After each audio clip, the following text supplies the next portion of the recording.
Hello student, প্রশান্ত academy চ্যানেলে তোমাদের স্বাগত জানাই। আজকে আমি তুলে ধরছি সাজেশন ভিডিও 2025-এর।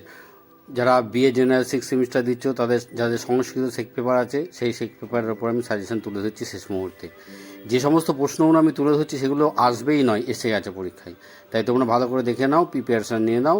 পরীক্ষার রুমে গিয়ে দেখবে প্রশ্ন খুলে এই প্রশ্নগুলো এসছে। আর যারা প্রশান্ত একাডেমি থেকে সাজেশান উত্তর সংগ্রহ করেছে তারা ভালো করে স্টাডি করবে, সেগুলোই চলে এসেছে। আর যারা এখনও সংগ্রহ করতে ইচ্ছুক তারা অবশ্যই আজই কল করতে পারো। দেখো, আমার কাছে এখনও কল্যাণ ইউনিভার্সিটির এই সমস্ত সাবজেক্টগুলো অ্যাভেলেবেল আছে। যদি তোমরা জিই পেপার বা শেখ পেপারের সাজেশান চাও তাহলে অবশ্যই পেয়ে যাবে। কেন প্রশান্ত একাডেমির সাজেশানের দাম একটু বেশি তা তোমরা বিগত পরীক্ষাগুলোতেই বুঝতে পেরেছো, তাই বেশি এ বিষয়ে কথা বলার দরকার নেই। যদি কারোর সংগ্রহ করার ইচ্ছা হয় তাহলে অবশ্যই আমাকে জানাবে, এই কন্ট্যাক্ট নম্বরের সঙ্গে যোগাযোগ করবে। আমি এই সাবজেক্টগুলো সাজেশান ভিডিও তোমাদেরকে সাজেশান রেডি করে রেখেছি, দিয়ে দেবো। দেখে নাও কোশ্চেনগুলো যেগুলো পরীক্ষায় এসেছে। দর্শকুমার রূপে যে 10 রূপ কানুন অনুসারে যে কোনো দুরূপকার নায়কের লক্ষণ ও বৈশিষ্ট্য লেখো। কোর্ট থিয়েটার অথবা টেম্পল থিয়েটারের উপর একটি সংক্ষিপ্ত টিকা লেখো।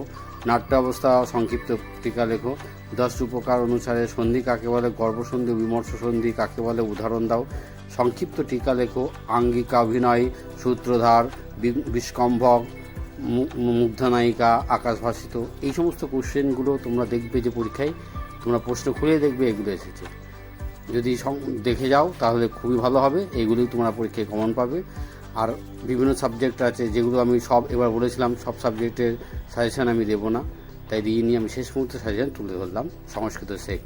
নৃত্য কাকে বলে, নৃত্য কয় প্রকার, কী কী নৃত্য, নাট্যের মধ্যে পার্থক্য কী, ধনঞ্জয় প্রদত্ত পতাকার স্বরূপ কী, তিনি পতাকার স্থানে কয়টি ভেদের কথা বলেছেন, যে কোনো একটি স্বরূপ উদাহরণ সহ আলোচনা করো। 10 রূপক অনুসৃত প্রকরী ও কার্যের লক্ষণ উদাহরণ সহ আলোচনা করো। সন্ধি কাকে বলে, 10 রূপক অনুসারে মুখ ও প্রতিমুখ সন্ধির লক্ষণ উদাহরণ দাও। এই প্রশ্নগুলো খুব ইম্পর্টেন্ট, আসবে নয়, এসেই গেছে পরীক্ষায়। তোমরা শুধু লিখতে পারার জন্য তোমরা প্রস্তুতি নাও, কারণ এই প্রশ্নগুলোই পরীক্ষায় আসবে। জানোই তো প্রশান্ত একাডেমি যা সাজেশন দেয় সেইগুলো 100% কমন আসে, এটাতেও আসবে। বেঙ্গল থিয়েটার সম্পর্কে টিকা লেখো। ভারতনাট্যম সম্পর্কে টিকা লেখো। কত্থক নৃত্য সম্পর্কে টিকা লেখো। 10 রূপক অনুসারে অর্থ প্রকৃতি বলতে কী বোঝো, এর কয়টি প্রকার আছে, কী কী, যে কোনো দুটি বিভাগে আলোচনা করো। আর এই লাইনটা তুলে দিয়ে এই যে উদ্ধৃত অংশটির ব্যাখ্যা করে দেবে। ভারতীয় থিয়েটারের ঐতিহ্য ও ইতিহাস সম্বন্ধে একটি সংক্ষিপ্ত টিকা আলোচনা করো। খুব ইম্পর্টেন্ট এই কোশ্চেনগুলো, এগুলো পরীক্ষায় আসবে। যারা প্রশান্ত একাডেমি থেকে সাজেশন উত্তর সংগ্রহ করেছে আগে তারা জানে, এবং যারা করতে আগ্রহী তারা অবশ্যই এই কন্ট্যাক্ট নম্বরে যোগাযোগ করবে। এখান থেকে 90% কমন আসবেই নয়, এসে গেছে। নাট্য সাহিত্যের উৎপত্তি সম্পর্কে বিভিন্ন অভিমত।